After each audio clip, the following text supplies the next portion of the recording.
रश्मि और अमर लॉकडाउन के चलते डेटिंग ऐप पर मिलते हैं। उसी बीच उनकी बॉन्डिंग बहुत अच्छी बन जाती है और दोनों एक दूसरे से प्यार करने लगते हैं। बस लॉकडाउन खत्म होते ही चट मंगी पट शादी। उससे पहले घर में बात तो कर लो। अरे माँ पापा कभी मना नहीं करेंगे। अमर की बात सुन रश्मि खुश हो जाती है। ऐसे ही दिन बीतते हैं और देखते ही देखते लॉकडाउन खुल जाता है, जिसके अगले ही दिन अमर अपने परिवार के साथ रिश्ता लेकर रश्मि के घर पहुंच जाता है। अभी लॉकडाउन खुला ही है और कोरोना तो खत्म भी नहीं हुआ, इसलिए ज्यादा कुछ ना करके अगले कुछ दिनों में छोटे फंक्शन के साथ शादी कर लेते हैं। अमर के पापा की बात पर सब सहमत हो जाते हैं। कुछ दिन बाद दोनों की शादी हो जाती है और रश्मि अपने ससुराल पहुंच जाती है। बेटा, शादी तो तूने अपनी मर्जी से कर ली, लेकिन बहू को बोल देना इस घर में हुक्म मेरा ही चलेगा, इसलिए अपना राज जमाने की कोशिश भी ना करें। माँ, रश्मि को यहाँ सिर्फ प्यार, आशीर्वाद और अपनापन चाहिए, पैसा या राज नहीं। बेटी की बात पर सास मुंह बनाए वहां से चली जाती है और अब वो हर रोज रश्मि को परेशान करना और ताने देना शुरू कर देती है।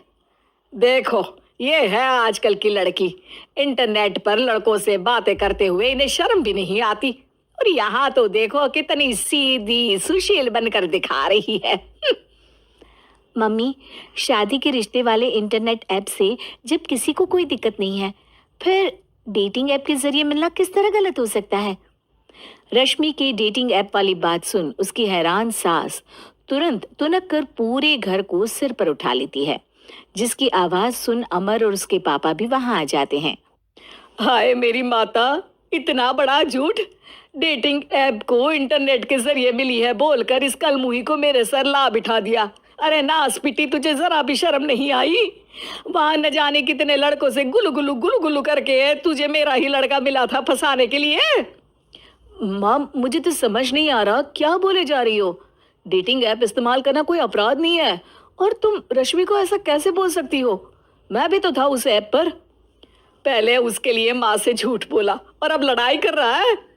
सास और अमर की बात सुनकर रश्मि हैरान खड़ी रहती है। अमर, तुमने घर में झूठ क्यों बोला?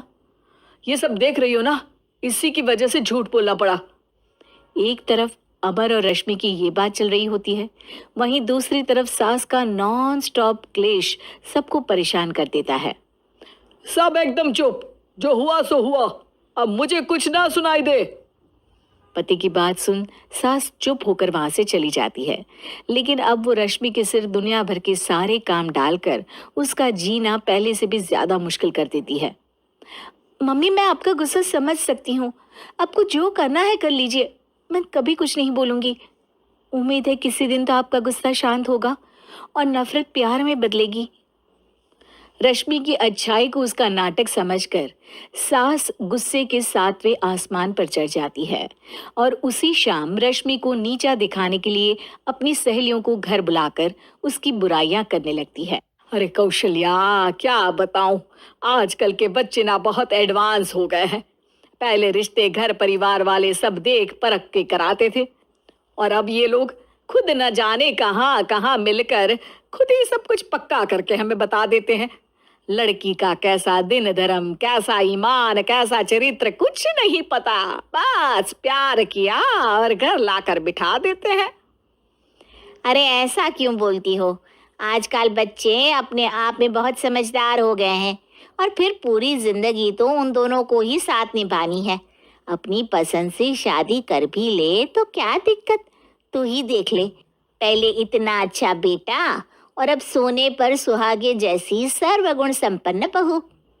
और पता है, अभी कुछ दिन पहले मेरी बेटी ने मुझे डेटिंग ऐप के बारे में बताया, जहाँ लड़का लड़की अपनी पसंद से अपने आप एक दूसरे को चुन लेते हैं, और फिर अगर सब सही रहता है तो बात आगे भी बढ़ जाती है। अरे इसमें इतना खुश होकर क्या बता रही हो? ये तो गलत है। न जाने कौन क्या है, कितना झूठ कितना सच है। अरे पर सोचो, जब तुम किसी के बताए रिश्ते को देखने जाते हो तो क्या एक ही बार देखने से सच झूठ का पता लगा सकती हो? जरूरी नहीं कि बच्चों का लिया फैसला हमेशा गलत हो। अरे बहुत बार हमसे भी तो गलत फैसले होते हैं ना। अच्छे बुरे लोग तो हर जगह मिल सकते हैं, फिर इसमें सिर्फ बच्चे ही गलत कैसे? सहेलियों की बात सुन सास सोच में पड़ जाती है और इसी तरह कुछ दिन बीत जाते हैं जिसमें ना तो वो रश्मि को परेशान करती है और ना ही कोई ताना सुनाती है, जिसे देख रश्मि परेशान हो जाती है। मम्मी, आपकी तबीयत तो ठीक है ना? कुछ दिनों से देख रही हूँ आप मुझे कुछ बोलती ही नहीं। तो मेरा परेशान करना ज्यादा अच्छा लगता है क्या? नहीं, आपकी शांति उससे ज्यादा परेशान कर रही है। शांति इसलिए है क्योंकि मुझे एहसास हो गया है कि गलत तुम लोग नहीं, मेरी सोच है। प्यार तो एक सुंदर एहसास और शादी खूबसूरत साथ है। अगर ये साथ सच्चा है तो कहीं पर भी किसी भी तरह जुड़ा हो उससे कोई फर्क नहीं पड़ता। आप कौन है? इतनी अच्छी बातें मेरी पत्नी तो नहीं बोल सकती। क्या आप भी?